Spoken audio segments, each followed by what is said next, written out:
नमस्कार दोस्तों, मैं गजेंद्र गंजीर गंजीर ट्यूटोरियल के इस ऑनलाइन ई एजुकेशन प्लेटफॉर्म पर आप सभी का स्वागत करता हूं, अभिनंदन करता हूं। आज हम लोग पुनः आगामी हमारे छत्तीसगढ़ में जो प्रयोगशाला परिचारक और जो अन्य भर्तियां होने वाली है उसको ध्यान में रखते हुए एनसीईआरटी बेस्ड साइंस के इस क्लास को आगे बढ़ाएंगे और ये आज का तीसरा क्लास है। इससे पहले मैंने पहले क्लास में सिलेबस डिस्कस किया था और दूसरे क्लास में मैंने डाइजेशन सिस्टम को आप लोग को पढ़ाना शुरू किया था और ये आपका डाइजेशन सिस्टम का आपका सेकंड पार्ट हो जाएगा। ठीक है, कोशिश करते हैं आज हम लोग डाइजेशन सिस्टम में फूड पाइप अर्थात आहार नाल को कंप्लीट कर लें। ठीक है, आपके आगामी एग्जाम के लिए बहुत ही हेल्पफुल होगा और अगर आप सीजीपीएससी का भी तैयारी कर रहे हो तो उसमें भी मेंस के लिए बहुत इंपॉर्टेंट है। मैं जितना भी चीज़ बता रहा हूँ अच्छे से इसको याद करेगा, निश्चित ही आप मेंस में भी अच्छे आंसर लिख सकोगे। ठीक है, तो चलिए फिर आज के इस क्लास का शुभारंभ करते हैं। और सबसे पहले तो हम लोग ये जो मैंने डाइजेशन सिस्टम का डायग्राम बनाया है इसका हम लोग पहले क्या करेंगे, नॉमेनक्लेचर करेंगे, है ना। सबसे पहले इसका हम लोग नॉमेनक्लेचर करेंगे। हालांकि इससे पहले वाले क्लास में मैंने पढ़ा दिया था किसे किसे कौन कौन से ऑर्गन को किस किस नाम से जानते हैं, लेकिन एक बार और आप लोग का रिवीजन हो जाएगा। चलो देखो, ये जो स्ट्रक्चर है, ये स्ट्रक्चर है, इसको किस नाम से जानते हैं, इसको आपका माउथ के नाम से जानते हैं। किस नाम से, आपका माउथ के नाम से, अर्थात इसको मुख गुहा या इसी को बकल कैविटी के नाम से जानते हैं। और माउथ में कौन कौन सा आपका स्ट्रक्चर पाया जाता है, माउथ में पाया जाता है आपका दांत और क्या पाया जाता है, आपका जीभ पाया जाता है। दांत और आपका जीभ पाया जाता है। दांत को इंग्लिश में किस नाम से जानते हैं, टीथ के नाम से जानते हैं और जीभ को आपका टंग के नाम से जाना जाता है, जिसमें से हमने इससे पहले वाले क्लास में दांत के बारे में बहुत अच्छे से पढ़ लिया है। आज हम लोग पढ़ेंगे जीभ के बारे में, है ना। आज हम लोग जीभ के बारे में पढ़ना शुरू करेंगे और नीचे जितने भी ऑर्गन हैं उसके बारे में आज हम लोग पढ़ेंगे। तो ये हो जाएगा आपका दांत और जीभ। उसके बाद ये जो स्ट्रक्चर आपको दिखाई दे रहा है इसको बोलते हैं ग्रास नली। क्या बोलते हैं जिसको, ग्रास नली। और इंग्लिश में इसको आपका ईसोफेगस के नाम से जानते हैं। किस नाम से जानते हैं इसको, ईसोफेगस के नाम से आपको जाना जाता है। अब ये जो आपको स्ट्रक्चर दिख रहा है इसको क्या बोलते हैं, अमाशय बोलते हैं। क्या बोलते हैं, अमाशय। इंग्लिश में इसको स्टमक के नाम से इसको जाना जाता है। ठीक है, और इसी अमाशय के अंदर क्या भरा रहता है, इसी अमाशय के अंदर भरा रहता है आपका सांद्र HCl। क्या भरा रहता है जी, याद रखना है। ये अमाशय है, इस अमाशय के अंदर क्या भरा होता है, इसके अंदर भरा होता है आपका सांद्र HCl, कॉन्सनट्रेटेड HCl। HCl मतलब हाइड्रोक्लोरिक लिक्विड, है ना ये। और याद रखना अमाशय का जो आपका बाहरी लेयर होता है ना, ये अमाशय का जो बाहरी लेयर होता है इस लेयर को और किस नाम से जानते हैं, इसको आपका श्लेष्मा झिल्ली के नाम से जानते हैं। किस नाम से जानते हैं जी, श्लेष्मा झिल्ली अर्थात म्यूकस मेम्ब्रेन। ये जो लेयर दिख रहा है ना इसको आपका श्लेष्मा झिल्ली के नाम से जानते हैं। और इसको इंग्लिश में देखें तो इंग्लिश में क्या बोलते हैं, इसको इंग्लिश में आपका म्यूकस मेम्ब्रेन के नाम से जानते हैं। किस नाम से, आपका म्यूकस मेम्ब्रेन। अच्छे से इसको आप लोग को याद रखना है ना। श्लेष्मा झिल्ली को इंग्लिश में म्यूकस मेम्ब्रेन कहते हैं। अब ये जो आप लोग को स्ट्रक्चर दिख रहा है, ये वाला स्ट्रक्चर जो दिख रहा है इसको क्या बोलते हैं हम लोग, अग्नाशय ग्रंथ, अग्नाशय। इसको अग्नाशय के नाम से जानते हैं। इंग्लिश में इसको पेंक्रियास के नाम से जानते हैं, पेंक्रियास के नाम से जानते हैं। ठीक है, उसके बाद ये जो आपको पाइप दिख रहा है, पतला वाला पाइप दिख रहा है, इसको किस नाम से जानते हैं, इसको आपका छोटी आंत, इसको स्मॉल इंटेस्टाइन अर्थात छोटी आंत के नाम से जाना जाता है। ठीक है, इंग्लिश में स्मॉल इंटेस्टाइन बोलते हैं। और ये बड़ा वाला जो पाइप दिख रहा है, बड़ा वाला पाइप को आपका बड़ी आंत बोलते हैं। क्या बोलते हैं जी, इसको बड़ी आंत बोलते हैं अर्थात लार्ज इंटेस्टाइन के नाम से जाना जाता है। ठीक है, और ये अंतिम में जो स्ट्रक्चर दिख रहा है इसको क्या बोलते हैं, इसको एनस बोलते हैं। क्या बोलते हैं, आपका एनस अर्थात इसको हिंदी में गुदा द्वार के नाम से जाना जाता है। ये मैंने इससे पहले वाले क्लास अभी आप लोग को पूरा बताए थे। अब क्या बच गया, ये जो स्ट्रक्चर दिख रहा है, ये वाला स्ट्रक्चर, इसको क्या बोलते हैं, आपका लीवर बोलते हैं, लीवर, है ना। इसको लीवर अर्थात यकृत के नाम से जानते हैं। और ये जो स्ट्रक्चर दिख रहा है, ये वाला स्ट्रक्चर जो दिख रहा है आपको, इसको आपका गॉल ब्लेडर, ठीक है, गॉल ब्लेडर अर्थात इसको आपका पित्ताशय के नाम से जानते हैं। किस नाम से जानते हैं, बोलो, पित्ताशय के नाम से जानते हैं। तो ये इसका पूरा नॉमेनक्लेचर हो जाएगा आहार नाल का। होपफुली आप लोग को समझ में आया होगा।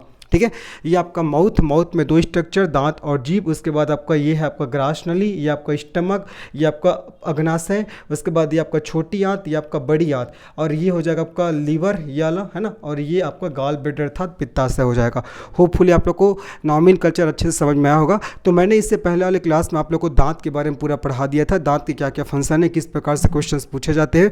और मैंने आप लोग को एक होमवर्क भी दिया था कि आपका जो मिल्क टीथ होता है उसका टीथ फार्मूला क्या होता है। तो 2102 डिवाइड बाय 2102। बहुत बढ़िया, सभी ने बहुत अच्छे आंसर किए थे जी, है ना। सबका आंसर सही है जिन्होंने आपका आंसर किए हैं। चलो अब आज हम लोग पढ़ेंगे किसके बारे में, जीभ के बारे में। तो इसको पढ़ने से पहले हम लोग जानते हैं भाई आहार नाल क्या होता है। मैंने लास्ट क्लास ही बताया था आहार नाल किसे कहते हैं। तो आपका the length between mouth to anus, मतलब ये हमारा माउथ है और ये क्या होगा, हमारा एनस अर्थात गुदा द्वार। ठीक है, तो मुख से लेकर गुदा द्वार तक की जो लंबाई है इसी को क्या बोला जाता है, आपका आहार नाल कहा जाता है ना। तो the length between mouth to anus, mouth to anus, अर्थात आपका मुख गुहा से लेकर, अर्थात मुख गुहा से लेकर कहाँ तक कि आपका गूदा द्वार, मुख गुहा से लेकर गूदा द्वार तक की जो लंबाई होता है, इसी को क्या कहा जाता है, इसी को बोला जाता है आपका आहार नाल। इससे पहले वाले क्लास में मैंने बताया था। और एक आपका सामान्य मनुष्य की बात करें तो इसमें औसतन आहार नाल की लंबाई कितना होता है, तो याद रखना एवरेज है ना, औसतन आहार नाल की लंबाई कितना होता है, 8 से 10 मीटर होता है, ये आपको याद रखना है। ठीक है, तो आहार नाल किसे कहेंगे, आपका मुख गुहा से लेकर गूदा द्वार तक की लंबाई को आहार नाल कहा जाता है। The length between mouth to anus is called alimentary कैलॉन। और अगर इसका हम लोग एवरेज लंबाई की बात करते हैं तो कितना होता है आपका, 8 से 10 मीटर होता है। हो गया याद। अब देखो हमने लास्ट क्लास से पूरे दांत के बारे में पढ़ा हुआ है ना, पूरा पढ़ लिया है हम लोग। अगर आपने वो क्लास नहीं देखा तो प्लेलिस्ट में जाके देखिएगा, NCERT based science class playlist बना हुआ है, उसमें जाके देखिएगा, वहाँ आपको वो क्लास मिल जाएगा। अभी आज हम लोग पढ़ेंगे जीभ के बारे में। चलो अब जीभ के बारे में हम लोग पढ़ना शुरू करते हैं। जो जो चीज़ मैं आप लोग को बताते चलूँगा एकदम साथ में मेरे साथ याद करते चलना है। सबसे पहले चीज़ तो आपका जीभ क्या है, आपका एक मस्क्यूलर ऑर्गन है, अर्थात एक मांसपेशी से बनी हुई संरचना है ना। तो पहले क्या रखोगे कि जीभ क्या है आपका, जीभ एक मस्क्यूलर ऑर्गन है। ठीक है, जीभ एक मस्क्यूलर ऑर्गन है, मस्क्यूलर ऑर्गन है। कहने का तात्पर्य क्या है, यह मांसपेशी से बनी हुई एक संरचना है। किससे, मांसपेशी से। ये मांसपेशी से बनी क्या है, जो आपका संरचना है, ये आपको याद रखना है, मांसपेशी से बनी संरचना है, पहला चीज़ तो। अर्थात जीभ का निर्माण आपका मसल से होता है, मांसपेशी से होता है। जीभ में बोन आपको देखने को नहीं मिलेगा, है ना। तो इसीलिए बोला गया है कि जीभ क्या है, एक मस्कुलर ऑर्गन है, अर्थात मांसपेशी से बनी संरचना है। दूसरा चीज़ ध्यान रखना, जीभ क्या है, जीभ एक सेंसरी ऑर्गन है जी। ठीक है, जीभ एक क्या है आपका, जीभ एक सेंसरी ऑर्गन है, सेंसरी ऑर्गन को हिंदी में क्या कहा जाता है आपका, संवेदी अंग। क्या बोलते हैं, संवेदी अंग बोलते हैं। ठीक है, जीभ क्या है, एक संवेदी अंग है, सेंसरी ऑर्गन है। कहने का तात्पर्य क्या है, जीभ किसका पता लगाता है, जीभ पता लगाता है स्वाद का, है ना। जीभ में आपका स्वाद को पता लगाने के लिए स्वाद कलिकाएं पाई जाती है, जिसको इंग्लिश में टेस्ट बड्स के नाम से जाना जाता है ना। तो चूंकि जीभ क्या करता है, स्वाद का पता लगाता है, इसलिए कौन सा अंग है आपका, एक सेंसरी ऑर्गन है, संवेदी अंग है। ठीक है, तीसरा अगर हम लोग बात करते हैं जीभ का औसतन लंबाई कितना होता है, एवरेज लंबाई की बात करें ना मनुष्य में, तो औसतन है ना, औसतन लंबाई कितना होता है जीभ का, तो आपको ध्यान रखना है 10 सेंटीमीटर। कितना होता है आपका, 10 सेंटीमीटर, ये भी आपको ध्यान रखना है। और चौथा चीज़ आपको क्या ध्यान रखना है, जो जीभ होता है ना, वो आपका हाइड बोन से जुड़ा होता है, बहुत इंपॉर्टेंट है। जीभ क्या होता है, जीभ हाइड बोन से, है ना, हाइड बोन से क्या होता है आपका, जुड़ा रहता है। जीभ हाइड बोन से जुड़ा रहता है, ये आपको ध्यान रखना है। जब मैं स्केलेटल सिस्टम पढ़ाऊंगा, कंकाल तंत्र पढ़ाऊंगा, तो इसमें आप लोग को बताऊंगा हाइड बोन क्या होता है। तो फिलहाल अभी ये ध्यान रखना है कि जो जीभ होता है वो आपको हाइड बोन से जुड़ा होता है। हाइड बोन यहाँ पास होता है ना, हाइड बोन यू आकार का एक हड्डी होता है, उसी से जीभ हमारा जुड़ा रहता है। आपका कई लोग जो सुसाइड करते हैं, जैसे फांसी वगैरह लगाते हैं, तो हाइड बोन यहाँ पास का टूट जाता है, टूटने के कारण उसका जीभ क्या हो जाता है आपका, बाहर आ जाता है। ये भी आपको ध्यान रखना है। तो जीभ के बारे में मैंने 4 चीज़ क्या बताया कि जीभ एक मस्क्यूलर ऑर्गन है, अर्थात जीभ मांसपेशी से बनी संरचना है। दूसरा मैंने बताया कि जीभ एक सेंसरी ऑर्गन अर्थात संवेदी अंग है। ये किसका पता लगाता है, ये टेस्ट का पता लगाता है, स्वाद का पता लगाता है। स्वाद का पता लगाने के लिए जीभ में आपका टेस्ट बड्स अर्थात स्वाद कलिकाएं पाई जाती है। उसके बाद देखो, उसके बाद मैंने क्या बताया कि इसकी औसतन लंबाई होता है 10 सेंटीमीटर, औसतन बात कर रहा हूँ ना। उसके बाद जीभ है वो हाइड बोन से जुड़ा रहता है। ठीक है, जीभ किससे जुड़ा रहता है, हाइड बोन से, अर्थात हाइड नामक एक हड्डी से जुड़ा रहता है। और जब कोई व्यक्ति फांसी वगैरह लगाता है तो यहाँ पास का उसका हड्डी है वो टूट जाता है, तो हड्डी जैसे टूटता है तो जीभ क्या हो जाता है, बाहर आ जाता है। ये भी आपको अच्छे से याद रखना है। ठीक है, तो जीभ के बारे में चारों चीज़ बहुत इंपॉर्टेंट है। अब इसके बाद देखते हैं, हम लोग देखते हैं, इसके बाद आपको ध्यान रखना है जीभ के फंक्शन, है ना, जीभ के क्या क्या कार्य है उसको हम लोग देखते हैं। अभी हम लोग देखेंगे जीभ के कार्य।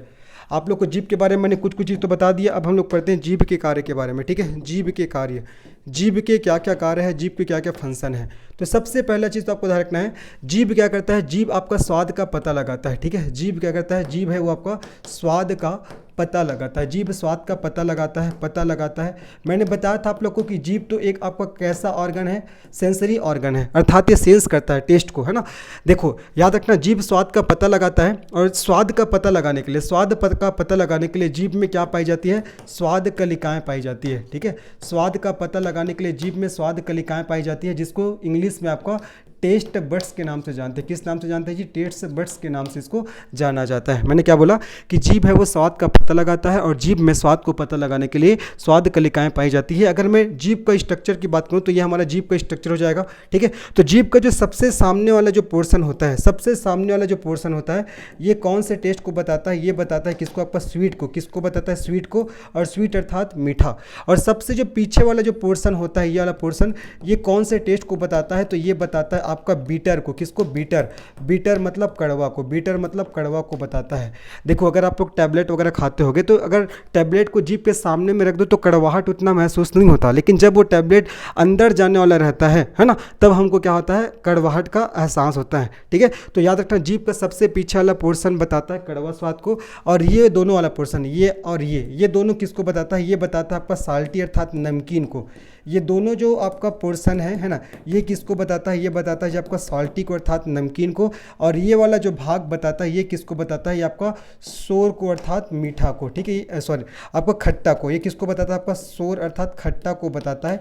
ये आपको याद रखना है।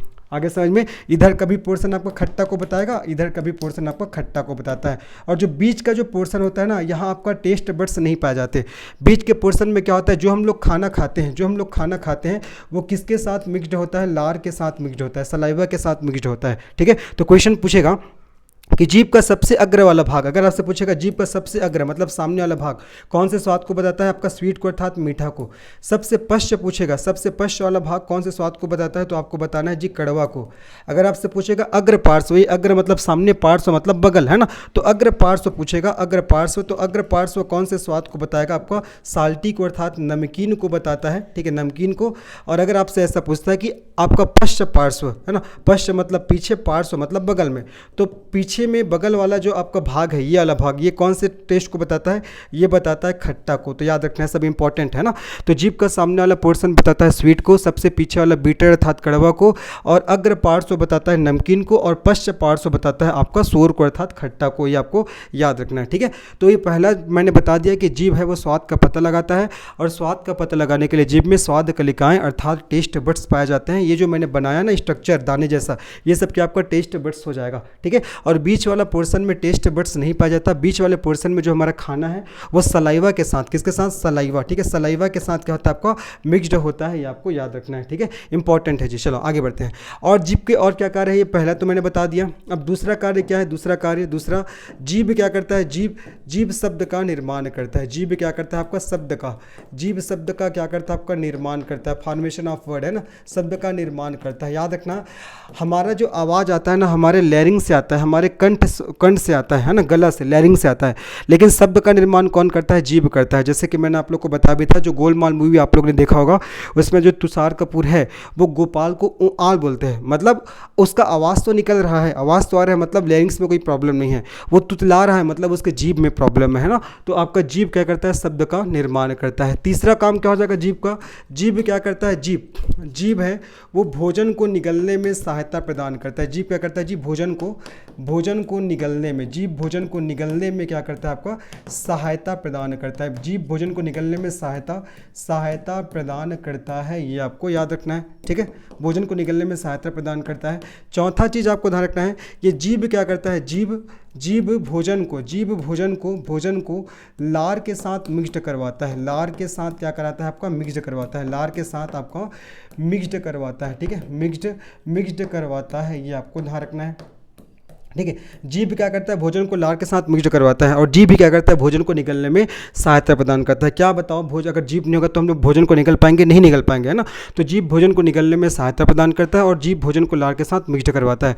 पांचवा फंक्शन क्या हो जाएगा जीभ का? जो कुछ जानवर होते हैं, ठीक है, कुछ जानवर, जैसे कि बात करता हूँ मैं, आपका गाय हो गया, बैल हो गया, भैंस हो गया, कुछ जानवर है अपने जीभ का प्रयोग शरीर को साफ करने के लिए करते हैं, शरीर की सफाई के लिए, ठीक है, शरीर की सफाई के लिए करते हैं, शरीर की सफाई के लिए करते हैं। ये आपको ध्यान रखना है, ठीक है। उसके बाद छठवां काम क्या हो जाएगा, जो कुछ जानवर है, कुछ जानवर है वो अपने जीभ का प्रयोग, कुछ जानवर जीभ का प्रयोग अपने शिकार को पकड़ने के लिए करते हैं। किसको पकड़ने के लिए? शिकार को। कैचिंग ऑफ पेयर, शिकार को पकड़ने के लिए करते हैं ना, शिकार को पकड़ने के लिए करते हैं। जैसे कि बात करते हैं हम लोग जी छिपकली का, बात करते हैं गिरगिट का, ये सब क्या करते हैं? अपने जीभ का प्रयोग शिकार को पकड़ने के लिए करते हैं। सातवां, अगर इसके मैं कार्य की बात करूँ, जीभ के सातवां कार्य क्या हो जाएगा, आपको याद रखना है, जो कुछ जानवर होते हैं, कुछ जानवर जैसे कि मैं बात करता हूँ आपको कुत्ता हो गया और बहुत सारे जानवर हैं, वो अपने भोजन को ग्रहण करने के लिए और पानी पीने के लिए, भोजन है ना, भोजन को ग्रहण करने के लिए, भोजन को ग्रहण करने के लिए और आपका पानी पीने के लिए, पानी पीने के लिए किसका प्रयोग करते हैं? जीभ का प्रयोग करते हैं। ये भी आपको ध्यान रखना है। और क्या काम हो जाएगा आपका जीभ का और क्या काम होगा आपको बताना है।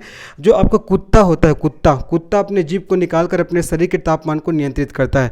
कुत्ता देखना जीभ को निकाल के हाँकता रहता है बहुत ज़्यादा, तो एक प्रकार से क्या कर रहा है, वो अपने शरीर के तापमान को नियंत्रित कर रहा है। तो ये सब क्या हो जाएगा? जीभ के कार्य हो जाएगा। अब बताओ, अगर मेष में आपसे क्वेश्चन पूछेगा कि पाचन तंत्र के बारे में बताइए, तो मैंने दांत के बारे में पूरा पढ़ा दिया, अभी मैं पूरा जीभ के बारे में बता दिया, इसके फंक्शन बता दिया, तो इन्हीं सभी पॉइंट को तो आपको लिखना है। मेष का आपको अलग से और कुछ नहीं करना पड़ेगा, यही सब पॉइंट को आपको बढ़िया बताना है। ठीक है, तो ये सब क्या हो जाएगा? आपका जीभ के कार्य हो जाएगा। जीभ शब्द का निर्माण करता है, जीभ भोजन को निगलने में सहायता प्रदान करता है, जीभ भोजन को लार के साथ मिक्स करवाता है। कुछ जानवर हैं जीभ का प्रयोग अपने शरीर की सफाई के लिए करते हैं, कुछ जानवर शिकार को पकड़ने के लिए करते हैं और कुछ जानवर भोजन को ग्रहण करने के लिए और पानी को पीने के लिए करते हैं। ठीक है, ये आपको ध्यान रखना है। और एक चीज़ और ध्यान रखना, जैसे जैसे हमारा एज बढ़ता जाता है, हमारे जीभ में टेस्ट बड्स की संख्या कम होती जाती है, अर्थात स्वाद कलिकाओं की संख्या कम होती जाती है। इसीलिए बुढ़ापा में हमको स्वाद का उतना पता नहीं चलता है। इसीलिए तो जो अच्छे भी खाना बना लेते हैं, फिर भी उसकी जो सास ससुर है या बोल सकते हैं मम्मी पापा है, जो बूढ़े हो गए हैं, वो लोग बोलते हैं कि नमक कम है, ये कम है, वो कम है। मतलब एक प्रकार से क्या है, आपका जैसे जैसे हमारा उम्र बढ़ रहा है तो हमारे जीभ में जो स्वाद कलिकाओं की संख्या क्या होती है? कम होती जाती है। ठीक है, अब वो अलग बात है कि जो खाना बना रहे हैं उन्होंने नमक डालना वो भूल गए या शक्कर डालना भूल गए, वो अलग बात है।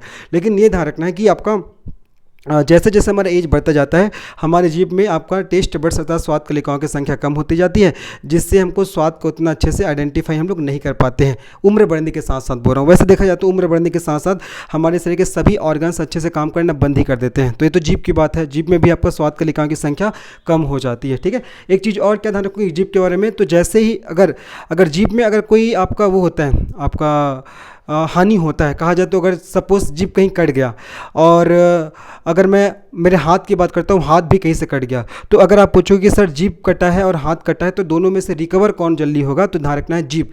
तो जीभ में रिकवर होने की क्षमता सर्वाधिक होता है। ठीक है, जीभ बहुत जल्दी क्या होता है? रिकवर होता है। मैंने क्या बोला कि अगर आपका हाथ भी कट गया, अगर आपका जीभ भी कट गया, अब दोनों में से जल्दी कौन ठीक हो जाएगा? तो जल्दी हो जाएगा आपका जीभ। जीभ में रिकवर होने की क्षमता अत्यधिक होती है, ये आपको याद रखना है। ठीक है, और सबसे सामने वाला पोर्सन जीभ का स्वीट को बताता है, सबसे पीछे वाला पोर्शन बीटर को, और ये वाला पोर्शन आपका सॉल्टी को और ये आपका सॉर को बताता है। ये आपको याद रखना है ना। तो ये सब हो जाएगा जीभ के कार्य। तो क्या क्या पढ़ा दिया जीभ के बारे में? पहले बताया जीभ एक मस्क्यूलर ऑर्गन है, अर्थात मांसपेशी से बनी संरचना है।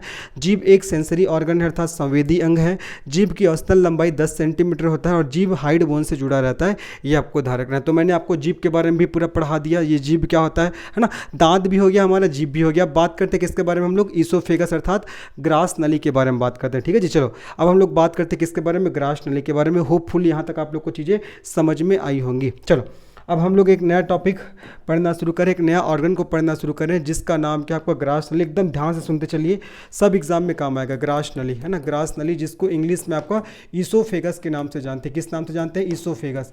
इसको ईसोफेगस के नाम से आपका जाना जाता है। ठीक है, तो इसके बारे में सबसे पहले क्या ध्यान रखना है, ये जो आपका ग्रास नली है, ये भी आपका क्या आपका मस्क्यूलर स्ट्रक्चर है या मस्क्यूलर ऑर्गन है। ठीक है, यह एक मस्क्यूलर ऑर्गन है, पहला ध्यान रखना है। यह एक मस्क्यूलर ऑर्गन है, यह एक मस्क्यूलर ऑर्गन है। कहने का तात्पर्य है यह एक मांसपेशी से निर्मित एक संरचना है। क्या है? यह एक आपका मांसपेशी से निर्मित संरचना है। मांसपेशी मतलब इसमें भी बोन नहीं पाया जाता, यह मांसपेशी से निर्मित एक संरचना है। मांसपेशी से निर्मित क्या है जी? आपका एक संरचना है, ये आपको ध्यान रखना है, एक संरचना है। पहला चीज़ तो आपको बता देना है। दूसरा चीज़ क्या करता है, ये करता क्या है, जो ग्रास नली ईसोफेगस करता क्या है, ये आपका भोजन और एयर को शरीर के नीचे ले जाने के लिए दिशा प्रदान करता है। देखो ये आपका ग्रास नली आपको दिख रहा होगा, ये जो आपका नली दिख रहा है, पाइप दिख रहा है, इसी को बोलते हैं हम लोग ग्रास नली। तो ये करता क्या है, ये भोजन और एयर को शरीर के नीचे ले जाने के लिए डायरेक्शन प्रोवाइड करता है, रास्ता प्रदान करता है। ठीक है, तो इसी को मैं लिख रहा हूँ। जो ग्रास नली क्या करता है, ग्रास नली यह भोजन एवं एयर को, यह भोजन एवं एयर को शरीर के नीचे ले जाने के लिए, शरीर के नीचे ले जाने के लिए शरीर के नीचे मतलब बोल सकते हैं पेट में, है ना। तो शरीर के नीचे ले जाने के लिए डायरेक्शन प्रोवाइड करता है। क्या प्रोवाइड करता है, आपका डायरेक्शन अर्थात दिशा प्रदान करता है। डायरेक्शन प्रोवाइड करता है, ये आपको ध्यान रखना है। डायरेक्शन प्रोवाइड करता है अर्थात दिशा प्रदान करता है। ठीक है जी, ये दूसरा फंक्शन हो जाएगा। तीसरा चीज़ ध्यान रखना है, ये आपका खाने को फिसलाकर पेट में ढकेलने का कार्य करता है। ये जो आपका ग्रास नली होता है, ये करता क्या है, देखो ये आपका डायग्राम देखो, ये जो आपका ग्रास नली है, ये क्या करेगा, ये खाने को आपका फिसलाकर कहाँ, आपका पेट में आपका ढकेलने का काम करता है। ये जो आपका स्टमक दिख रहा है, आपका पेट है ना, तो ये करता क्या है, ये जो ग्रास नली है वो खाने को फिसलाकर पेट में ढकेलने का काम करता है। तो उसी को मैं यहाँ पास लिख दे रहा हूँ। ये करता क्या है, यह आपका खाने को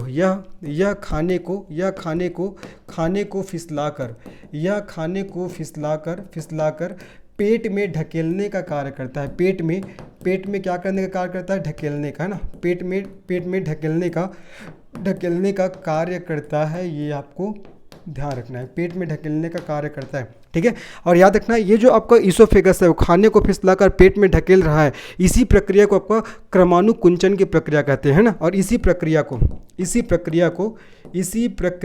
आपका क्रमानुकुंचन की प्रक्रिया कहा जाता है। क्रमानुकुंचन, इसी प्रक्रिया को क्रमानुकुंचन की प्रक्रिया कहा जाता है। क्रमानुकुंचन की प्रक्रिया कहा जाता है, ये आपको याद रखने हैं। आगे सबको समझ में।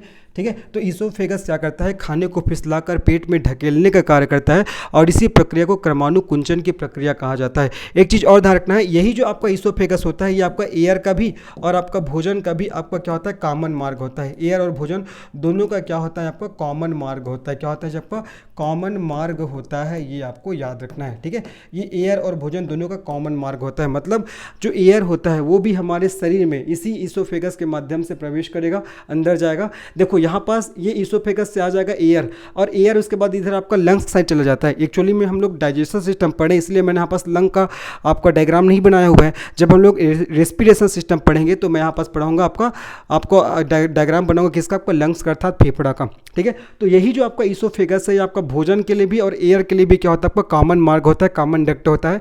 अर्थात भोजन भी इसी मार्ग से ही हमारे शरीर के अंदर पेट में प्रवेश करता है, और एयर भी इसी मार्ग से हमारे आपका कहाँ जाता है, फेफड़ा में जाता है, लंग्स में प्रवेश करता है। आगे समझ में। तो ये आपका भोजन का और आपका किसका, एयर का, दोनों का आपको कॉमन मार्ग होता है, कॉमन आपका वे होता है। इसको भी आपको ध्यान रखना है। ठीक है, एयर और भोजन का कॉमन डक्ट होता है, कॉमन मार्ग होता है। अब याद रखना, कभी कभी क्या होता है, कभी कभी, ठीक है, कभी कभी क्या होता है, कभी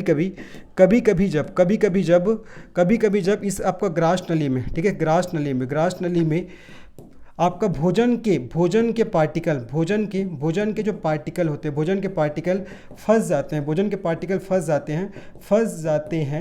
हैं, तब उसे नीचे गिराने के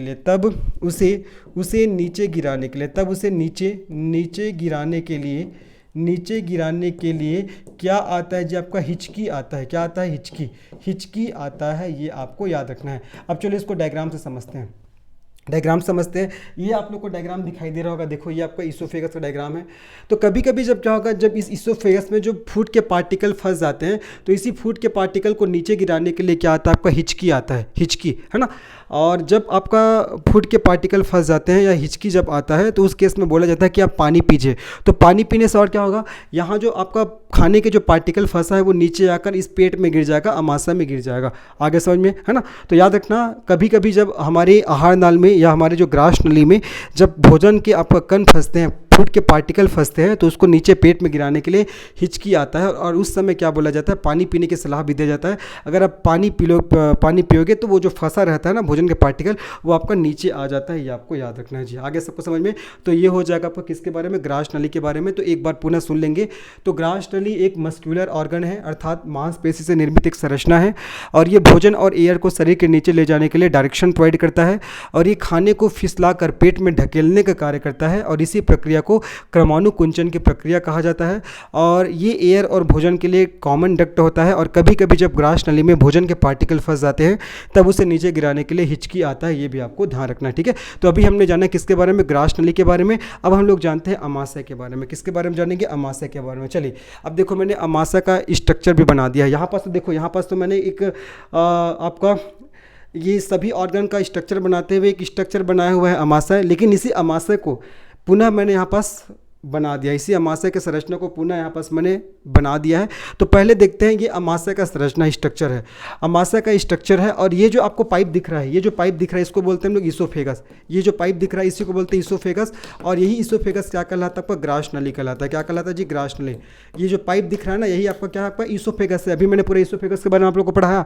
और ये जो स्ट्रक्चर दिख रहा है इसको बोलते हैं कार्डिया। इसको क्या बोलते हैं आपका, कार्डिया बोलते हैं। ठीक है, ये जो कार्डिया है ना, ये ईसोफेगस और पेट के बीच जंक्शन का काम करता है। ये जो आप लोग को कार्डिया दिखाई दे रहा है, कार्डिया मैं लिख दे रहा हूँ कार्डिया, ये कार्डिया जो दिखाई दे रहा है ये क्या करता है, ये आपका ईसोफेगस और आपका पेट के बीच में जंक्शन का कार्य करता है। ये आपका ईसोफेगस, ये ईसोफेगस और पेट के बीच में, ईसोफेगस और पेट मतलब वही बोल सकते हैं अमाशय। ये ईसोफेगस और पेट के बीच में क्या करता है, आपका जंक्शन का काम करता है। किसका काम करता है, जंक्शन का। ठीक है, जंक्शन का कार्य करता है। ये ईसोफेगस और पेट के बीच में जंक्शन का कार्य करता है, ये आपको अच्छे से ध्यान रखना है। क्वेश्चन बार बार आता है कि आपका कौन सा ऐसा आपका स्ट्रक्चर है जो ईसोफेगस और पेट के बीच में जंक्शन का काम करता है, तो आपको बताना है जी कार्डिया। क्या करता है आपका, कार्डिया। ठीक है, जैसे ही जो खाना है ना जी आपका ईसोफेगस से कार्डिया में आता है, कार्डिया क्या हो जाता है आपका, खुल जाता है और उसके बाद तुरंत क्या हो जाता है, बंद हो जाता है। ध्यान रखना है, जैसे ही, ठीक है, जैसे ही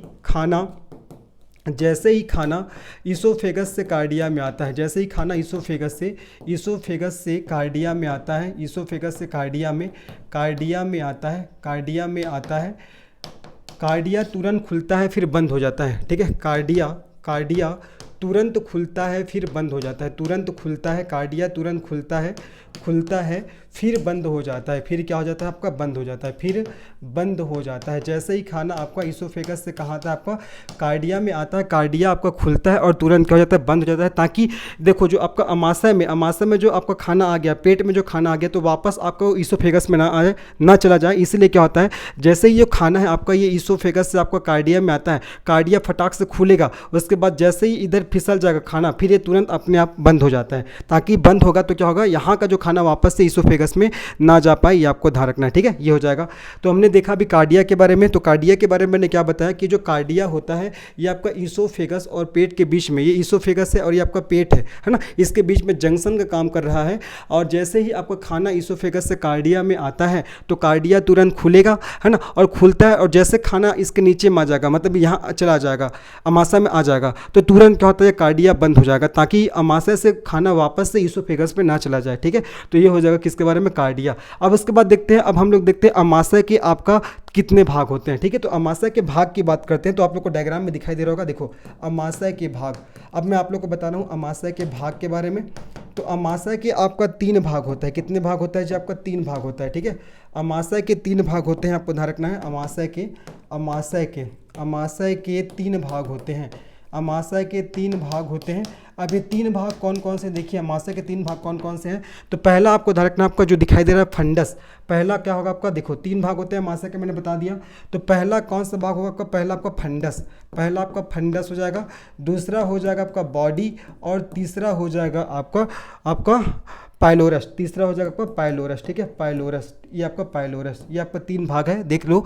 ये आपका फंडस है, फंडस के बाद ये आपका बॉडी है, और बॉडी के बाद ये आपका पाइलोरस है। ठीक है, आप लोग को डायग्राम में दिखाई दे रहा होगा। अब तीनों के बारे में जानते हैं, फंडस क्या होता है, बॉडी क्या होता है और पाइलोरस क्या होता है। बात करते हैं हम लोग फंडस का, तो याद रखना है ये आपका म्यूकस निकालता है। ठीक है, जो फंडस क्या करता है, ये आपका ये म्यूकस निकालता है। क्या निकालता है, म्यूकस, ये आपका म्यूकस निकालता है जो HCl से अमाशय की दीवार की रक्षा करता है। जो HCl से अमाशय के दीवार की रक्षा करता है, अमाशय के दीवार की क्या करता है, आपका रक्षा करता है, अमाशय की दीवार की रक्षा करता है।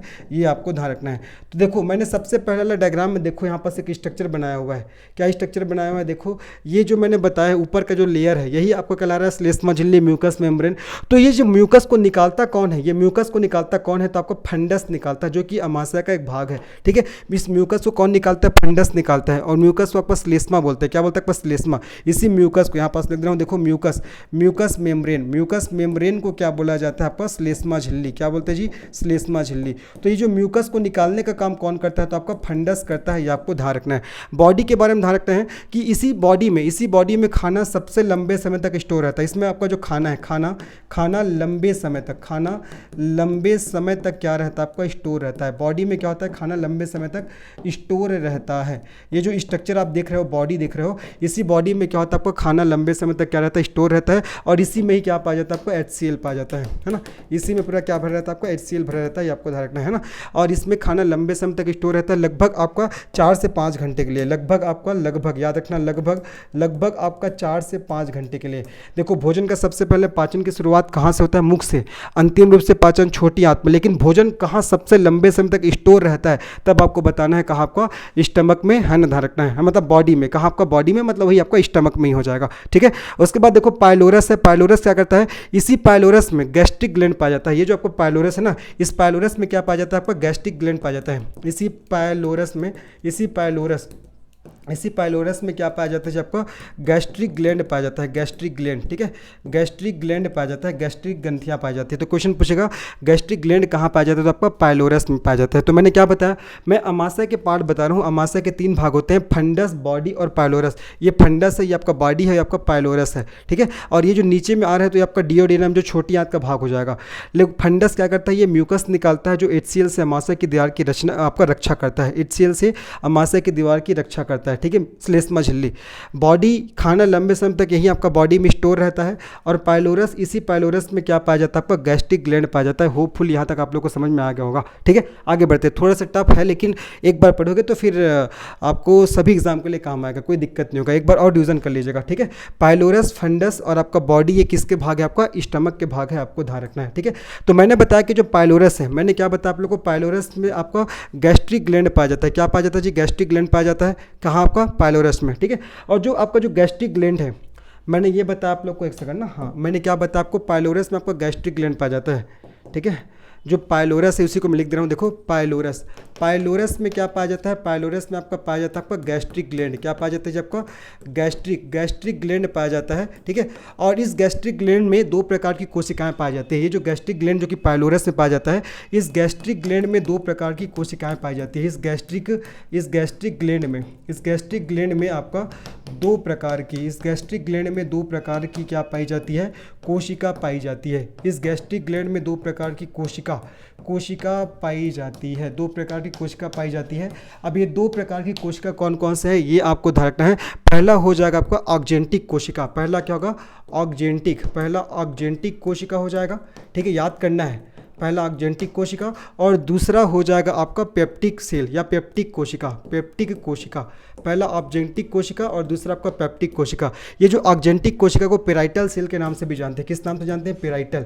इसी को आपका पेराइटल सेल के नाम से भी जाना जाता है। अब बात करते हैं पेप्टिक कोशिका, इसको आपका चिप सेल के नाम से भी जानते हैं। किस नाम से, आपका चिप सेल के नाम से भी जाना जाता है। अब देखो मैं क्या क्या बता दिया हूँ। हम लोग देख रहे हैं अमाशय की आपका पार्ट, अमाशय के भाग। तो 3 भाग है, फंडस, बॉडी और आपका पाइलोरस। फंडस ये म्यूकस निकालता है, जो HCl से अमाशय की दीवार की रक्षा करता है। देखो HCl मैंने बताया था, जो सांद्र HCl भरा होता है, हमारे अमाशय में क्या भरा होता है, सांद्र HCl। और इस सांद्र HCl का pH रेंज कितना होता है आपका, 1.5 से 3 के रेंज में होता है। ठीक है। अब देखो, अब ये pH क्या होता है, pH पैमाना की खोज सबसे पहले आपका सोरेनसन नामक साइंटिस्ट ने किया था 1909 में। अगर pH का वैल्यू 7 से कम होता है तो एसिटिक नेचर को बताता है, अगर 7 से ज़्यादा है तो आपका क्षारीय नेचर को बताता है, अगर pH का वैल्यू 7 के इक्वल है तो आपको वो न्यूट्रल नेचर को बताता है। तो देखो अमाशय में जो आपका HCl पाया जा रहा है, जिसका pH रेंज कितना है, 1.5 से 3, अर्थात ये अम्लीय नेचर का है ना। और इतना खतरनाक होता है कि अगर ये कपड़ा में गिरे तो कपड़ा को तुरंत जला देगा। तो भैया ये तो हमारे पेट के अंदर पाया जा रहा है, तो पेट को क्यों नहीं जला रहा है, क्योंकि देखो फंडस क्या कर रहा है, ये म्यूकस निकालता है, और यही म्यूकस है, श्लेष्मा मेम्ब्रेन है। ये श्लेष्मा मेम्ब्रेन आपका HCl से अमाशय की दीवार की रक्षा करता है। समझ में आ गया। तो फंडस क्या करता है, ये म्यूकस निकालता है। बॉडी, ये खाना लंबे समय तक इसी बॉडी में स्टोर रहता है। फिर मैंने बताया पाइलोरस, ये पाइलोरस में आपका गैस्ट्रिक ग्लैंड पाया जाता है। और इस जो गैस्ट्रिक ग्लैंड है, इसमें 2 प्रकार की कोशिका पाई जाती है ऑक्जेंटिक कोशिका जिसको पेराइटल सेल के नाम से भी जानते हैं, और दूसरा आपका पेप्टिक कोशिका जिसको आपका चिप सेल के नाम से भी जाना जाता है, ठीक है। और ये जो आपका ऑक्जेंटिक कोशिका है यही किसका निर्माण करती है, ये आपका HCl का निर्माण करती है, यही आपका HCl का निर्माण करती है ना। हमारे स्टमक में HCl पाया जाता है, तो इस HCl का निर्माण कौन करता है, तो ऑक्जेंटिक कोशिका ये HCl का निर्माण करती है, ये आपको ध्यान रखना है, ठीक है। बात करते हैं हम लोग आपका पेप्टिक कोशिका या चिप कोशिका। यहाँ से आपका दो प्रकार के एंजाइम का स्त्रावन होता है, और एंजाइम क्या क्या है आपका रेनिन हो जाएगा, रेनिन, और दूसरा हो जाएगा आपका पेप्सिन हो जाएगा। रेनिन और पेप्सिन नामक एंजाइम का स्त्रावन आपका इसी पेप्टिक कोशिका से होता है, ठीक है। अब बताऊंगा मैं इसके काम क्या है, जब मैं आपको डाइजेस्टिव ग्लैंड पढ़ाऊंगा, पाचक ग्रंथ है, तब उसमें पढ़ाऊंगा रेनिन और पेप्सिन के आपका कार्य क्या क्या है। फिलहाल ध्यान रखो, जो पाइलोरस में आपका गैस्ट्रिक ग्लैंड पाया जाता है, और इस गैस्ट्रिक ग्लैंड में दो प्रकार की कोशिका पाई जाती है, ऑक्जेंटिक कोशिका जिसको पेराइटल सेल के नाम से भी जानते हैं, जो कि HCl का निर्माण करती है, और पेप्टिक कोशिका जिसको हम लोग चिप सेल के नाम से जानते हैं। यहाँ से रेनिन और पेप्सिन नामक एंजाइम का स्त्रावन होता है। अब 2-3 क्वेश्चन आएगा, पूछेगा कि आपका HCl का निर्माण हमारे अमाशय में कौन करता है, तो ऑक्जेंटिक कोशिका करता है। रेनिन और पेप्सिन आपका जो एंजाइम है इसका निर्माण कौन करता है, तो आपका पेप्टिक कोशिका या चिप सेल करता है, ये आपको अच्छे से याद रखना है। आगे सबको समझ में जी। अब उसके बाद देखो, अभी मैंने बताया कि जो ऑक्जेंटिक कोशिका अर्थात पेराइटल कोशिका से HCl का निर्माण होता है। अब हम लोग जानते हैं HCl के कार्य क्या क्या है। HCl के कार्य, हमारे अमाशय में HCl पाया जाता है, तो HCl के कार्य क्या क्या है, तो पहला चीज़ क्या हो जाएगा, पहला काम क्या होगा, HCl का पहला काम क्या होगा, ये बैक्टीरिया और जो जर्म्स है उसको मारने का काम करता है, ठीक है। ये क्या करता है, पहला ये बैक्टीरिया और जर्म्स को मारने का कार्य करता है। ये बैक्टीरिया और जर्म्स को मारने का कार्य करता है। बैक्टीरिया और जर्म्स को मारने का क्या करता है, आपको कार्य करता है। बैक्टीरिया और जर्म्स को मारने का कार्य करता है, पहला चीज़। दूसरा चीज़ आपको ध्यान रखना है, HCl और क्या करता है, HCl क्या करता है, ये एंजाइम को एक्टिव करता है। ये क्या करता है, ये आपका एंजाइम को एक्टिव करता है। एंजाइम को क्या करता है, आपका एक्टिव करता है, ये भी आपको याद रखना है। एंजाइम को एक्टिव करता है, ये आपका एंजाइम को एक्टिव करता है, ठीक है। मतलब देखो यहाँ पास रेनिन और पेप्सिन नामक एंजाइम है, इसका जो निर्माण कहाँ होता है, पेप्टिक कोशिका था चिप सेल में होता है। तो ये आपका पहले निष्क्रिय अवस्था में रहता है। जो आपका रेनिन और पेप्सिन नामक जो एंजाइम है ये पहले निष्क्रिय अवस्था में होता है, ठीक है। तो इसी निष्क्रिय को आपका सक्रिय कौन करता है, HCl करता है। तो HCl क्या करता है, ये आपका एंजाइम को सक्रिय करने का काम करता है। ये भी आपको अच्छे से ध्यान रखना है, ठीक है। तो ये मैंने आप लोग को बताया किसके बारे में, आपका स्टमक के आपका पार्ट के बारे में, अमाशय के कौन कौन से पार्ट होते हैं। अब चलिए अमाशय के बारे में कुछ और चीज़ें आप लोग को बता देता हूँ। यहाँ तक तो आप लोग को समझ में आ गया होगा अमाशय के बारे में और क्या क्या ध्यान रखना है, ठीक है। चलो देखो, अमाशय के बारे में और क्या क्या ध्यान रखना आप लोग को बहुत इंपॉर्टेंट है।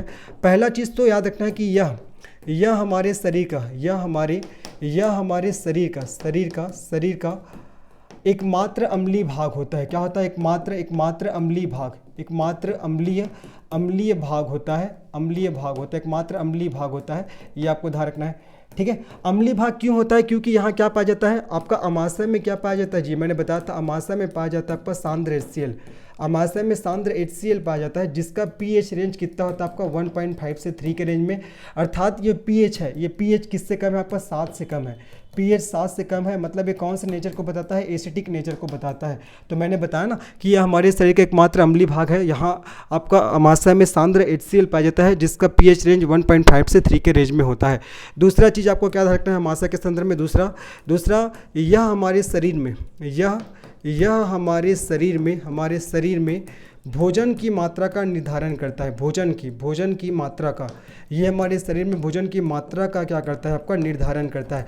मतलब एक प्रकार से देखा जाए तो आपका जिसके शरीर में अमाशय का साइज जितना बड़ा होगा उतने उसके शरीर में उतना ही भोजन आएगा। एक प्रकार से समझ लो, जो अमाशय है ना पानी की टंकी की तरह है। जो अमाशय है वो पानी की टंकी की तरह है। अगर पानी का टंकी का साइज ज़्यादा होगा तो जाहिर सी बात उसमें पानी भी ज़्यादा आएगा। तो जो मोटे लोग होते हैं, मोटे लोगों के शरीर में उसके अमाशय का साइज कैसा होता है, बहुत बड़ा होता है। आगे बढ़ते हैं, याद रखना है अमाशय क्या करता है, अमाशय ही वह स्थान होता है, अमाशय ही वह स्थान है जहाँ से भोजन वापस मुख में आ जाता है, वापस मुख में आ जाता है। ये आपको ध्यान रखना है। तो अमाशय ही अंतिम वह स्थान होता है ना, अमाशय ही अंतिम वह स्थान होता है जहाँ से जो आपका भोजन है वापस मुख में आ जाता है। जैसे कि मैं डायग्राम में चलता हूँ, हमने डायग्राम देखा था, ये देखो पहला डायग्राम हमने देखा था, ये जो अमाशय है, अमाशय ही वह अंतिम स्थान होता है जहाँ से भोजन मुख में वापस आता है। जो वोमिटिंग होता है, वोमिटिंग जो हो रहा है, तो अमाशय में जो आपका भोजन है ना वही आपका मुख में वापस आ रहा है। ठीक है, तो याद रखना जो आपका अमाशय है वही अंतिम स्थान होगा जहाँ से भोजन वापस मुख में आता है। अमाशय से नीचे अगर भोजन चला गया तो वापस वो मुख में नहीं आएगा, पेट को फाड़ कर उसको निकालना पड़ेगा, ये आपको ध्यान रखना है। ठीक है, और क्या ध्यान रखोगे अमाशय के बारे में? अमाशय के बारे में और क्या ध्यान रखना है आप लोग को कि अमाशय में भोजन है आपका, अमाशय में भोजन 4 से 5 घंटे के लिए स्टोर रहता है। मैंने बताया था आप लोग को अमाशय में जो भोजन होता है, अमाशय में जो भोजन होता है वो आपका 4 से 5 घंटे के लिए, 4 से 5 घंटे के लिए क्या होता है, जब आपका स्टोर रहता है, क्या रहता है, स्टोर रहता है, ये आपको ध्यान रखना है। ठीक है, अब क्यों स्टोर रहता है? क्योंकि यहाँ पे आ जाता है आपका HCl, और HCl क्या करता है, वही आपका जो भोजन को लिक्विड फॉर्म में कन्वर्ट करता है, और भोजन के साथ जो जम्स आए हैं, कीटाणु आए हैं या सूक्ष्म जीव आए हैं, उसको मारने का काम करता है। ठीक है, यहाँ अमाशय में भोजन 4 से 5 घंटे के लिए स्टोर रहता है, और अमाशय में होता क्या है, अमाशय में भोजन को लिक्विड फॉर्म में कन्वर्ट किया जाता है। भोजन को लिक्विड फॉर्म में कन्वर्ट किया जाता है, लिक्विड फॉर्म में कन्वर्ट किया जाता है, तथा भोजन के साथ आए हुए सूक्ष्म जीवों को मारा जाता है। सूक्ष्म जीवों को क्या किया जाता है जी, आपका मारा जाता है, सूक्ष्म जीवों को मारा जाता है। ये भी आपको ध्यान रखना, किसके बारे में, स्टमक के बारे में, है ना। तो होपफुली जितना भी चीज़ मैंने आप लोग को पढ़ा है आप लोग को समझ में आ गया होगा। अब कुछ और चीज़ ध्यान रखना, कुछ और क्या ध्यान रखना है, देखो कभी कभी जब हमारे बॉडी में अमाशय की HCl की मात्रा, कभी जब हमारे बॉडी में अर्थात अमाशय में HCl की मात्रा ज़्यादा हो जाती है, तो ये जो HCl है ना, ये अपने चेम्बर से निकल कर इस आहार नाल में आ जाता है और इस आहार नाल में घाव कर देता है। उसी बीमारी को आपको अल्सर की बीमारी बोलते हैं या पेट के घाव बोलते हैं। मैंने क्या बोला कि जब कभी हमारे शरीर में HCl की मात्रा ज़्यादा हो जाती है तो जो HCl है वो अपने चेम्बर से बाहर निकल के इस आपका आहार नाल में आ जाता है और आहार नाल में घाव कर देता है। तो इसी घाव को आपका अल्सर की बीमारी बोलते हैं, पेट के घाव के नाम से जाना जाता है। आ गया। और कभी कभी जब हमारे बॉडी में HCl की मात्रा बहुत ज़्यादा हो जाता है, तो जब बहुत ज़्यादा होता है तो वो क्या होता है, वो हमको खट्टा ढकार के रूप में हमारे मुख में आता है। तो उसी को हम लोग बोलते हैं एसिडिटी की बीमारी। ये अत्यधिक आपको ऑयली चीज़ों खाने से, है ना, मादक पदार्थ का सेवन करने से, अनहाइजेनिक चीज़ खाने से हमारे बॉडी में HCl की मात्रा बढ़ जाती है। तो वही आपका खट्टा ढकार के रूप में हमारे मुख में आता है, तो उसी को एसिडिटी की बीमारी के नाम से भी जाना जाता है। तो इन सभी बातों को आपको ध्यान रखना है। ठीक है, इन जितना भी मैंने आप लोग को बताया स्टमक के बारे में, सभी चीज़ों को आपको ध्यान रखना है। सबसे पहले हमने जाना जीभ के बारे में, जीभ होता क्या है, फिर मैंने जीभ के फंक्शन के बारे में आप लोग को पढ़ाया, फिर मैंने बताया आप लोग को ईसोफेगस ग्रास नली के बारे में, फिर मैंने पढ़ाया अमाशय के बारे में, अमाशय के कौन कौन से भाग होते हैं, फिर अमाशय के संदर्भ में और आपको बहुत सारी चीज़ें बताई, है ना। ये सब चीज़ों को आपको अच्छे से ध्यान रखना है। आगे सबको समझ में है ना। तो हो जाएगा अमाशय के बारे में। अब देखो अमाशय के बाद हम लोग बात करते हैं, अमाशय के बाद किसके बारे में पढ़े हम लोग को पढ़ना है, ये अमाशय हो गया। अमाशय के बाद हम लोग पढ़ेंगे किसके बारे में, ये आपका छोटी आंत, ये आपका छोटी आंत के बारे में पढ़ेंगे, स्मॉल इंटेस्टाइन के बारे में। ये जो बचा है अग्नाशय बचा है, लीवर बचा है, आपका पित्ताशय बचा है, इसको हम लोग डाइजेस्टिव ग्लैंड अर्थात पाचक ग्रंथियाँ में पढ़ेंगे, है ना। अभी अब हम लोग किसके बारे में पढ़ते हैं, छोटी आंत के बारे में, फिर छोटी आंत के बाद पढ़ेंगे बड़ी आंत, उसके बाद आपका एनस के बारे में, फिर आपका आहार नाल खत्म हो जाएगा। और ये समझ में आ गया ना श्लेष्मा झिल्ली करता क्या है। ये जो श्लेष्मा झिल्ली जो बना हुआ है ये आपका HCl से अमाशय की दीवार की रक्षा करता है। जो श्लेष्मा झिल्ली है ना आपका HCl का मतलब HCl से अमाशय की दीवार की रक्षा करता है, ये आपको ध्यान रखना। चलो अब हम लोग किसके बारे में पढ़ना शुरू करते हैं जी, हम लोग अब पढ़ेंगे किसके बारे में, छोटी आंत के बारे में, है ना। चलो छोटी आंत के बारे में पढ़ते हैं, स्मॉल इंटेस्टाइन के बारे में पढ़ते हैं। चलो यहाँ तक तो आप लोग को चीज़ें समझ में आ गई होंगी, आशा कर रहा हूँ, है ना। चलो अब हम लोग किसके बारे में पढ़ेंगे, छोटी आंत के बारे में, है ना। छोटी आंत, बस 10 से 15 मिनट क्लास और है। छोटी आंत, छोटी आंत को इंग्लिश में क्या कहा जाता है आपका, स्मॉल इंटेस्टाइन। इसको स्मॉल इंटेस्टाइन के नाम से भी आपका जाना जाता है। तो छोटी आंत के बारे में सबसे पहले आपको क्या ध्यान रखना है कि जो छोटी आंत होता है ना, ये हमारे आहार नाल का सबसे लंबा भाग होता है। ठीक है, छोटी आंत के बारे में तो सबसे पहले यही बात ध्यान रखना है कि हमारे आहार नाल का सबसे लंबा भाग होता है। पहला चीज़ तो यह हमारे आहार नाल का सबसे लंबा भाग होता है। क्या होता है जी, सबसे लंबा भाग। ये हमारे आहार नाल का सबसे लंबा भाग होता है। पहला चीज़ तो मैंने बता दिया। ठीक है, सबसे लंबा भाग होता है आहार नाल का, ठीक है। दूसरा चीज़ मैंने बताया था आपका भोजन का अंतिम रूप से पाचन, यहाँ क्या होता है आपका भोजन का अंतिम रूप से पाचन होता है, यहाँ क्या होता है आपका भोजन का अंतिम रूप से पाचन होता है, यहाँ भोजन का अंतिम रूप से क्या होता है आपका पाचन होता है, भोजन का अंतिम रूप से पाचन होता है, ठीक है, अंतिम रूप से। लेकिन भोजन के पाचन की शुरुआत कहाँ से होती है, हमारे मुख गुहा से होता है। और भोजन सर्वाधिक समय तक स्टोर कहाँ रहता है, तो हमारे स्टमक में रहता है, स्टमक के जो भाग है बॉडी में रहता है, ये आपको ध्यान रखना है ना। तो यहाँ भोजन का अंतिम रूप से पाचन होता है, साथ ही साथ यहाँ भोजन के अवशोषण की प्रक्रिया भी प्रारंभ हो जाती है, यहाँ भोजन के अवशोषण की प्रक्रिया अवशोषण की प्रक्रिया भी प्रारंभ हो जाती है, भोजन के अवशोषण की प्रक्रिया भी क्या हो जाती है आपका प्रारंभ हो जाती है, आपको ध्यान रखना है प्रारंभ हो जाती है। यहाँ भोजन के अवशोषण की प्रक्रिया भी क्या हो जाती है आपका प्रारंभ हो जाती है, आपको ध्यान रखना है, ठीक है। अब देखो पाचन तो आप लोग को समझ में आ गया, breaking of large molecule to small molecule of food particle, अर्थात भोजन के बड़े अणुओं का छोटे अणुओं में टूटना पाचन कहलाता है। अब बात करते हैं अवशोषण, क्योंकि यहाँ पर टर्म आ रहा है कि यहाँ भोजन के अवशोषण की प्रक्रिया प्रारंभ हो जाती है। तो अवशोषण की बात करते हैं तो अवशोषण मतलब क्या होता है आपका पचे हुए भोजन का रक्त में मिलने की प्रक्रिया, पचे हुए भोजन का रक्त में मिलने की प्रक्रिया, रक्त में मिलने की जो प्रक्रिया है, इसी को क्या बोला जाता है, इसी को बोला जाता है आपका अवशोषण। तो यहाँ भोजन के अवशोषण की प्रक्रिया भी आपका प्रारंभ हो जाती है, ठीक है। और याद रखना यहाँ भोजन के अवशोषण के लिए, यहाँ भोजन के अवशोषण के लिए एक संरचना पाया जाता है, भोजन के अवशोषण के लिए एक संरचना पाया जाता है जिसे किस नाम से जानते हैं, जिसे आपका विलाई या सूक्ष्मांकुर के नाम से जानते हैं, जिसे विलाई, जिसको हिंदी में क्या बोलते हैं सूक्ष्मांकुर। तो क्वेश्चन पूछेगा सूक्ष्मांकुर कहाँ पाया जाता है, तो छोटी आंत, जिसे विलाई या सूक्ष्मांकुर कहा जाता है। अब ये जो विलाई या सूक्ष्मांकुर करता क्या है, यही क्या करता है, जो पचे हुए भोजन है ना उसको ब्लड में मिलाने का काम करता है, जो पचे हुए भोजन है उसको ब्लड में मिलाने का काम कौन करता है आपका, यही विलाई या सूक्ष्मांकुर करता है, जो कि किस में पाया जाता है आपका छोटी आंत में पाया जाता है। ये आपको अच्छे से ध्यान रखना है, ठीक है। अब ये जो छोटी आंत के आपका 3 भाग होते हैं, ये छोटी आंत है, छोटी आंत के 3 भाग होते हैं, छोटी आंत के आपका 3 भाग होते हैं, छोटी आंत के आपका 3 भाग होते हैं। अब ये 3 भाग कौन कौन से हैं, पहले याद रखना आपको डियोडिनम, पहला डियोडिनम के बाद दूसरा आपको ध्यान रखना है जेजुनम, दूसरा आपका जेजुनम, और तीसरा आपको याद रखना है जी आपका इलियम, डियोडिनम, जेजुनम और आपका इलियम, ठीक है। याद कैसे करोगे, ये आपका डी हो जाएगा, ये आपका जे हो जाएगा और ये आपका आई हो जाएगा, डी जे आई याद कर सकते हो, डियोडिनम, जेजुनम और इलियम। अगर लंबाई की बात करते हैं तो डियोडिनम की लंबाई कितना होता है आपका 25 सेंटीमीटर है, कितना होता है 25 सेंटीमीटर लगभग। जेजुनम का आपका 1 से 1.5 मीटर लगभग है ना। और बात करते हैं इलियम का आपको ध्यान रखना, आपका इलियम का हो जाएगा आपका 2 से आपका 3.5 मीटर लगभग है ना, इसका आपका 2 से 3.5 मीटर लगभग की बात हो रहा है। तो अगर सबसे लंबा कौन सा होता है, तो सबसे लंबा आपका इलियम होगा, इलियम के बाद उससे छोटा क्या होगा आपका जेजुनम, और सबसे छोटा क्या होता है आपका डियोडिनम, सबसे छोटा क्या होता है आपका डियोडिनम होता है। चलो इसको मैं डायग्राम के माध्यम से आपको बना के दिखा देता हूँ, ठीक है। ये जो हमने डायग्राम देखे हैं, चलो इसको मैं यहाँ पास पुनः डायग्राम बना दे रहा हूँ। ये आपका जो छोटी आंत है, ये मैंने आपका छोटी आंत ऐसे बनाया था, ठीक है, और ये आपका ऐसे बड़ी आंत हो जाएगा। तो ये जो छोटी आंत है, ये छोटी आंत है, ये ठीक है, ये छोटी आंत है। तो ये जो आपका स्टार्टिंग वाला जो भाग है, ये स्टार्टिंग वाला भाग, इसको बोलते हैं हम लोग डियोडिनम, इसको डियोडिनम बोलेंगे, डियोडिनम, ठीक है। उसके बाद ये वाला जो भाग आपका जेजुनम कहलाएगा, जेजुनम, और सबसे नीचे वाला भाग ये कहलाएगा आपका इलियम, क्या कहलाएगा जब आपका इलियम कहलाएगा, ये आपको ध्यान रखना है, ठीक है।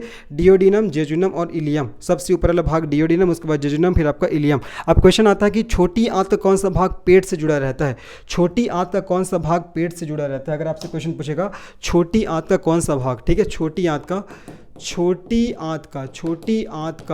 कौन सा भाग, छोटी आंत का कौन सा भाग आपका पेट से जुड़ा रहता है, पेट से जुड़ा रहता है, तब आपको आंसर क्या करना है जी, तब आपको आंसर करना है आपका डियोडिनम, ठीक है।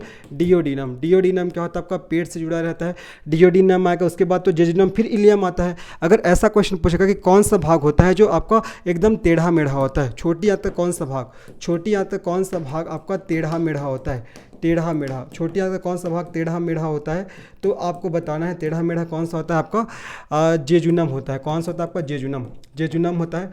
और अगर आपसे पूछेगा कि छोटी आंत कौन सा भाग बड़ी आंत से जुड़ा होता है, छोटी आंत कौन सा भाग आपका बड़ी आंत से जुड़ा रहता है, तब आपको बताना है आपका इलियम। तब क्या हो जाएगा इलियम। अब देखो इसी को मैं डायग्राम से बनाता हूँ, डायग्राम से बना कर दिखाता हूँ। ये जो हम लोग ने बनाया था, ये हमने डायग्राम जो बनाया था, एक बार इसको समझिए तो अच्छे समझ में आएगा। ठीक है, ये जो हम डायग्राम बनाए थे, ठीक है, ये देखो एक बार इसको समझिए तो समझ में आ जाएगा चीज़ें। ये जो हम लोग डायग्राम बनाए थे, अब यहाँ से शुरू होता है। देखो यहाँ से ये आपका है क्या, आपका ये जो स्टार्टिंग वाला जो पोर्शन है, ये स्टार्टिंग वाला जो पोर्शन है, ये स्टार्टिंग वाला पोर्शन है ये वाला। अब ये आपका इधर पेट से जुड़ा रहता है, तो ये क्या कहलाता है आपका, ये डियोडिनम। उसके बाद ये वाला भाग आपका जेजुनम, और ये सबसे नीचे वाला भाग आपका इलियम, और यही आपका बड़ी आंत से जुड़ जाता है। तो यहाँ पास क्वेश्चन क्या आपका, बड़ी आंत से जुड़ा कौन सा भाग, आपका बड़ी आंत से आपका इलियम वाला भाग जुड़ जाएगा। और ये आपका पेट से कौन जुड़ा है, आपका डियोडिनम पेट से जुड़ा है। और जो बीच में टेढ़ा मेढ़ा जो स्ट्रक्चर दिख रहा है वो किसका, आपका जेजुनम का। डियोडिनम, जेजुनम, इलियम, DJI, ये आपको ध्यान रखना है। ठीक है, इंपॉर्टेंट है जी। तो बड़ी आंत से जुड़ा वाला भाग कौन सा होता है, आपका इलियम होता है, ये आपको ध्यान रखना है। ठीक है, अब इसके बाद हम लोग देखते हैं छोटी आंत भी हो गया। छोटी आंत के बाद देखो ये जो स्ट्रक्चर जो दिख रहा है, इसको किस नाम से जानते हैं हम लोग, इसको जानते हैं बड़ी आंत के नाम से, है ना। तो बड़ी आंत के बारे में भी हम लोग कुछ देख लेते हैं ताकि ये खत्म ही हो जाएगा पूरा बड़ी आंत। चलो बड़ी आंत के बारे में जानते हैं। इसको आपका लार्ज इंटेस्टाइन के नाम से भी जानते हैं। किस नाम से जानते हैं, लार्ज इंटेस्टाइन के नाम से। तो बड़ी आंत, इसको बड़ी आंत नाम इसलिए दिया गया क्योंकि इसका डायमीटर ज़्यादा है। इसका क्या, आपका डायमीटर, इसका डायमीटर ज़्यादा होने के कारण इसको क्या नाम दिया गया, आपका बड़ी आंत नाम दिया गया है। लेकिन लंबाई की बात करें तो ये छोटी आंत से बहुत ही छोटा होता है। बड़ी आंत की लंबाई छोटी आंत से बहुत छोटा होता है, केवल बस डायमीटर ज़्यादा होने के कारण इसको बड़ी आंत नाम दे दिया गया है। ये आपको ध्यान रखना है। ठीक है, समझ में आ गया। अब ये जो बड़ी आंत करता क्या है, ये हमारे शरीर में पानी और खनिज लवण का क्या करता है, आपका अवशोषण करता है। पानी और किसका, खनिज लवण अर्थात मिनरल। पानी और खनिज लवण का क्या करता है, ये अवशोषण करता है। ये आपको ध्यान रखना है। अब इस बड़ी आंत के भी आपका 3 भाग होते हैं। ये जो बड़ी आंत आपको दिखाई दे रहा है, इसके भी आपको 3 भाग होता है। याद रखना है सिक्कम के बाद आपको याद रखना है कोलोन के बाद आपको याद रखना है रेक्टम। तो क्वेश्चन पूछेगा सिक्कम, कोलोन और रेक्टम में किसके भाग होते हैं, तो आप लोग को बताना है ये आपका बड़ी आंत के भाग होते हैं। लेकिन डियोडिनम, जेजुनम और इलियम किसके भाग होते हैं, तो ये आपका छोटी आंत के भाग होते हैं। बाकी सिक्कम, कोलोन और रेक्टम ये आपका बड़ी आंत के भाग होते हैं। ये आपको याद रखना है। ये पानी और खनिज लवण का अवशोषण करता है। ठीक है, और ये जो लास्ट वाला जो स्ट्रक्चर दिख रहा है इसको बोलते हैं एनस, अर्थात इसी को बोला जाता है आपका गुदा द्वार। इसको किस नाम से जानते हैं जी, गुदा द्वार के नाम से जानते हैं, एनस के नाम से जानते हैं। और इसी एनस के माध्यम से जो आपका स्टूल होता है, मल होता है, वो शरीर से बाहर जाता है। ठीक है, आगे सबको समझ में। एक क्वेश्चन आता है कि जो कब्ज की बीमारी उसका कारण क्या है। देखो कई लोग क्या करते हैं, कई लोग देखो अब जो हम भोजन का पाचन हुआ, पाचन होने के बाद जो उससे जो एनर्जी जो प्राप्त हुआ, वो एनर्जी ब्लड में मिल गया। ब्लड में मिलने के बाद वो जो आपका वेस्ट पदार्थ बचेगा वो किस में जमा रहता है, आपका बड़ी आंत में जमा रहता है। जो वेस्ट पदार्थ है वो किस में जमा रहता है, जब आपका बड़ी आंत में जमा रहता है, इससे बड़ी आंत में। ठीक है, तो अगर कोई व्यक्ति वो टाइम से आपका टॉयलेट नहीं जा रहा है, तो देखो ये जो आपका खराब वेस्ट है ये आपका बड़ी आंत में जमा है, मतलब रखा हुआ है। तो कोई व्यक्ति अगर टाइम से टॉयलेट नहीं जा रहा है तो क्या करेगा, बड़ी आंत का मेजर फंक्शन क्या है, ये पानी और खनिज लवण का शोषण करेगा। तो जो इसमें जो आपका स्टूल है, जो मल है, मल में भी तो पानी की मात्रा होगा। इस पानी की मात्रा को भी कौन अवशोषित करने लग जाएगा, बड़ी आंत। ठीक है, तो होगा क्या फिर, अब इसमें जो पानी की मात्रा था स्टूल में, मल में, अब ये भी क्या हो जाएगा, मतलब ये इसको अवशोषण हो जाएगा, पानी का अवशोषण हो जाएगा। तो मतलब ये स्टूल है, मल है, वो क्या हो जाएगा, कठोर हो जाएगा। तभी कोई व्यक्ति जब टॉयलेट के लिए जाता है तो उसको आपका बहुत ज़्यादा पेन होता है ना। उसका जो आपका टॉयलेट जब जाएगा तो उसको आपका कठोर दस्त होते हैं, कठोर वो होते हैं, मतलब उसका जो लैक्टिन है ना वो कठोर जाता है। तो ये आपका कारण किसका है, क्योंकि आपका व्यक्ति है वो समय से टॉयलेट नहीं जा रहा है। अगर समय से नहीं जाएगा तो जाहिर सी बात है बड़ी आंत क्या कर देगा, उस मल में जो पानी की मात्रा है उसको भी अवशोषित कर लेगा। और इस बीमारी को बोलते हैं कब्ज की बीमारी। क्या बोलते हैं इसको, कब्ज की बीमारी। ठीक है, तो होपफुल यहाँ तक आप लोग को सभी को समझ में आया होगा। मैंने बता दिया बड़ी आंत का क्या क्या काम है, छोटी आंत का क्या क्या काम है, आपका स्टमक क्या होता है, स्टमक के क्या क्या कार्य होते हैं। मैंने बता दिया स्टमक के भाग कौन कौन से होते हैं। फिर मैंने आप लोग को बता दिया इसोफेगस के बारे में, मैंने बता दिया जीभ के बारे में, और इससे पहले हम लोग पढ़े थे टीथ के बारे में। आशा कर रहा हूँ आप लोग को ये पूरी क्लास पसंद आया होगा। तो अगर पसंद आया होगा तो निश्चित इस वीडियो को लाइक करिए, इस चैनल को सब्सक्राइब करिए और अपने दोस्तों को भी शेयर करिए। और मैं ये इस चीज़ के लिए एकदम श्योर हूँ, आप लोग को ये गारंटी देता हूँ कि आप लोग को पूरा मैं साइंस के जो क्लासेज है NCERT बेसिस सबको मैं आपको यूट्यूब में कराऊंगा। तो आप लोग मुझे भी सपोर्ट करिए, और अगर चैनल को सब्सक्राइब नहीं किया तो सब्सक्राइब करिए और अपने दोस्तों को शेयर करिए। मिलते हैं नेक्स्ट वीडियो में, तब तक के लिए धन्यवाद, बाय, टेक केयर।